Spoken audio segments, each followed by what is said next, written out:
Evil People, Chapter 3. Our leaders are frauds. Moreover, they're criminals. They were destroying the American family, and they knew it. Now, of course, they will deny this. Of course, they will state that they didn't know any such type of drug transport was going on. But they did do this, and that is what this book, Dark Alliance, is all about. The evidence is overwhelming. Blandón and Meneses, time and again, were bailed out or saved from prison by our federal agencies. Dealing drugs on behalf of the federal government was a get-out-of-jail-free card for them. And our modern mainstream media did their part by failing to inform you of what they were doing. Now, you've probably wondered from time to time as to why the black communities all across the nation were falling apart. There's been a lot of press about it. I know I've wondered about it. A few years ago, I was asking myself how it could be possible for all these black communities across the United States to have fallen under the spell of crack cocaine. What was the cause? Was it something genetic? Was it a moral failing? Was it the effects of slavery? Was it racism? My first impression was that the populations were too diverse for it to be genetic. And that is because the blacks who live in these various cities came from different backgrounds if you trace their roots to Africa. And of course, it's not like the black community was devoid of religion or morals. But yet, if you see something happening in all the black communities in the United States, you have to start asking yourself what's going on. There has to be a systemic cause to this. Well, the systemic cause was that the Crips and Bloods were being supplied with cocaine by the Colombian cartels who were importing these drugs into the black community with the help of the Contras and their enablers in the CIA and DEA. That's your systemic influence. That's your answer right there. The black community was targeted. They were targeted because they were a minority and because they were in large part poor and less able to fight back. They were also targeted because black prisoners were needed to fuel the emerging prison industrial complex. But that's another story. Now, of course, your federal government denies this. Your CIA and DEA deny this. Pursuant to Gary Webb and Dark Alliance, Congress has enabled many investigations into the veracity of what Gary Webb exposed. And all these various investigations have shown that there was no connection between the CIA, the DEA, and drugs being imported in the United States. My response to that? Well, I heard that Bernie Madoff, after he was convicted of swindling billions of dollars from investors, convened a blue ribbon panel to investigate whether he did indeed swindle people out of money. That blue ribbon panel concluded that Bernie Madoff was innocent. Now, this isn't to say that all CIA and DEA agents are bad.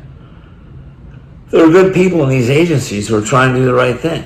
These people aren't rich. They don't come from the higher levels of society. They aren't on the social register. Unfortunately, there are few people at the top that have hijacked our agencies in order to use them for their own ends. And this goes back to the wealthy elite who place these rogues in high-level positions. Here are a few excerpts from Gary Webb's book, Dark Alliance, that you might be interested in, just to give you a taste, so you don't think I'm lying to you. This comes, of course, from Dark Alliance by Gary Webb, and in my paperback book, it's on page 260 and 261 in chapter 13, entitled The Wrong Kind of Friends.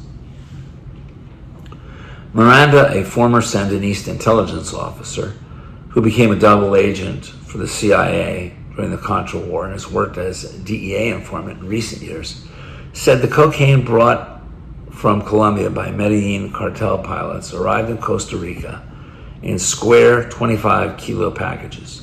It was unloaded at various airstrips there, including one located on CIA operative John Hull's farm in northern Costa Rica, where it was placed aboard Contra planes and flown into Ilopango. That's in El Salvador. Ilopango, as I've stated before, was a base in El Salvador near the Pacific Ocean.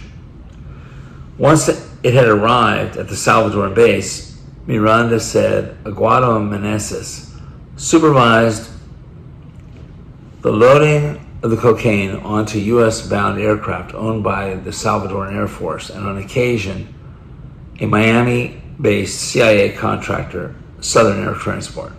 Though Southern Air officials have vehemently denied involvement with drug smuggling, once suing a Florida TV station for daring to suggest such a thing, CIA and DEA records show that the airline was under investigation for drug trafficking by U.S. Customs in 1987. Further, Southern Air was a record in the DEA's databases from 1985 through 1990 for alleged involvement in cocaine traffic. Several of the firm's pilots and executives were suspected of smuggling narcotics currency, the DEA reported. Southern Air was once owned by the CIA. Finally, Miranda said Meneses told him that the U.S. military hardware stockpiled at Ilopango was loaded onto Salvadoran transport planes and flown south, where the guns were traded for cocaine and flown back to Ilopango. As wild as that scheme sounds, records show that Enrique Miranda is not the first drug trafficker to have reported such a fantastic operation. During the 1980s, the U.S.